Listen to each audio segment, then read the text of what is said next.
Salut à tous, Kwame Sport. J'espère que vous allez bien, peu importe l'heure et l'endroit où vous regardez cette vidéo. Avant de commencer, cliquez sur like, abonnez-vous et activez la cloche de façon à être tenu au courant quand je posterai de nouvelles vidéos.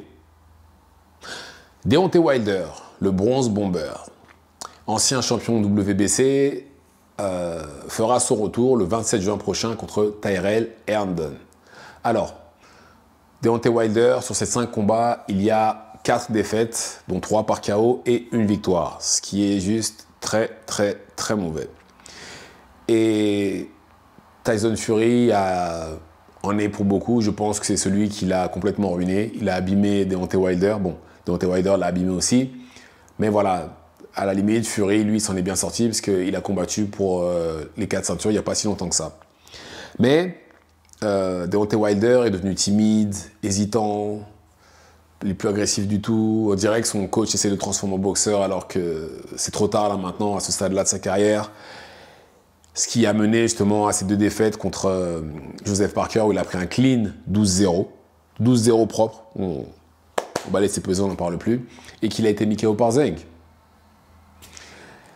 Et là, contre Tyrell Herndon, c'est contre un journeyman. Un journeyman qui a 29 combats, 25 victoires, dont 15 par KO. 5 défaites, sur les 5, il a été mis KO 4 fois et il a été disqualifié 1 fois. C'est un journeyman, hein. J'ai regardé son CV, il n'y a personne exceptionnel dedans, pas l'ancien champion ni quoi que ce soit. Et c'est un combat, à mon avis, enfin même pas à mon avis, pour redonner confiance à Deontay Wilder. C'est l'équivalent des combats, bon, après c'est un professionnel depuis plus de 10 ans, Herndon. Mais vous voyez ça de la même manière que les 2 combats qu'a eu Tony Yoka l'été dernier, l'année dernière. C'est dans le même style.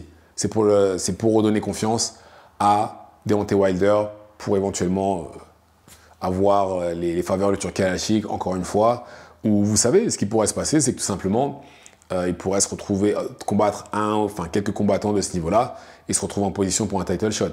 Même si je ne pense pas que ce soit une bonne idée, parce que affronter ce genre de combattant-là et se retrouver face à l'élite, c'est une très mauvaise idée. Parce que justement, l'écart de niveau qu'il y aura entre un journeyman et quelqu'un du haut du panier, ça ne va pas être bon du tout pour Wilder. Mais voilà, il faudrait que Wilder redevienne ce qu'il était avant, le combattant agressif qu'il était, qui utilisait son bras droit comme un missile. Il faut qu'il redevienne ce combattant-là. Parce que sinon, c'est pas la peine. Et j'espère que je me trompe, mais on dirait que sa résistance au coup aussi est partie. Donc à voir. Mais dans tous les cas, si Wilder est amené à perdre contre quelqu'un comme Tyrell Herndon, il faut qu'il arrête. Il faut qu'il arrête, ça ne sert à rien de continuer parce que là, ça voudra dire qu'il n'y a plus d'espoir pour lui. C'est fini. On parle quand même de quelqu'un qui a 39 ans, qui, comme j'ai dit, a subi sur les 5 derniers combats 4 guerres mondiales. Donc, s'il est amené à s'arrêter, je comprendrais. Surtout que prendre des KO consécutifs comme il l'a pris, c'est pas bon du tout. Ça, plus le fait de perdre contre un journeyman qui n'a jamais été exceptionnel, qui n'a jamais été élite. Enfin, oui, vu que c'est un journeyman, il n'a jamais été élite, forcément. Mais ce que je veux dire par là, c'est que si Wilder, qui à un moment de sa carrière était élite, se retrouve à perdre contre un journeyman, c'est que c'est la fin pour lui. C'est que ça ne sert à rien de continuer. Parce que ça reste que d'aller de pire en pire. Et en plus de ça, il pourrait justement lui arriver des blessures indélébiles qui pourraient justement le mettre dans un fauteuil roulant, voire même pire. Et c'est pour ça que dans le cas de Wilder, c'est victoire ou rien. Victoire est impressionnante ou rien. Il ne peut pas se permettre justement d'avoir une victoire où il gagne au point. Non, pas cette fois. S'il gagne, c'est KO, emballer, c'est peser, on passe à autre chose. Il ne peut pas gagner, il ne peut pas avoir un combat difficile, voilà, pour faire simple. Il ne peut pas. Il ne peut pas. Il doit gagner et ça doit être le retour triomphant de Wilder. Et en plus de ça, il combat même pas aux États-Unis. Il combat aux États-Unis, mais pas à Las Vegas, pas à New York, pas à Los Angeles. Il combat dans un état qui n'a rien à voir avec la boxe. C'est pas Las Vegas, quoi, en fait. Et on est loin, justement, de Wilder qui combattait à Las Vegas ou récemment même en Arabie Saoudite. C'est pour dire. Parce que là, ça veut clairement dire que Wilder, même sa valeur a chuté. Vous verrez jamais Tank Davis ou Canelo combattre ailleurs, enfin aux États-Unis, ailleurs que dans une grande ville. Jamais vous verrez ça. Jamais de la vie. Et bien Wilder, malheureusement, ça lui est arrivé. Après, c'est compréhensible aussi. Sur ses 5 derniers combats, il n'y a qu'une seule victoire.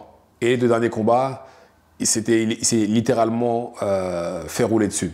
Donc c'est tout à fait normal. Mais voilà, c'est dommage de voir quelqu'un qui, à un moment, était tout en haut de la pyramide, se retrouver aussi bas. Personnellement, je préférais voir Wilder partir à la retraite. Parce que faut pas oublier que Wilder, à la base, c'est quelqu'un qui s'est mis à boxer parce qu'il voulait de l'argent pour pouvoir aider sa fille qui était malade. D'accord?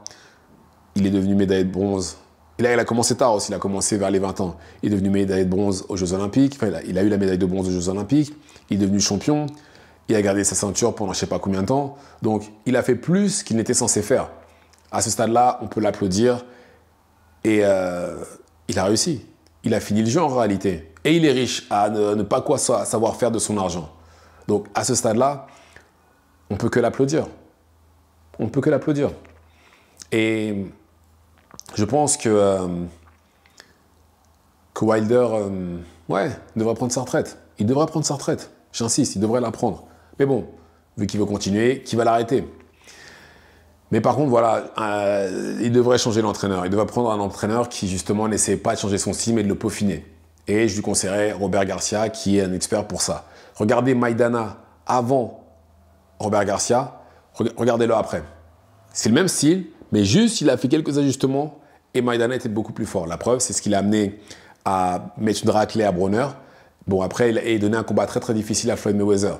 Ça aurait été la première version de Maidana, celle qui a affronté Amir Khan, par exemple. Il aurait pris un KO, dans les 2 cas d'ailleurs.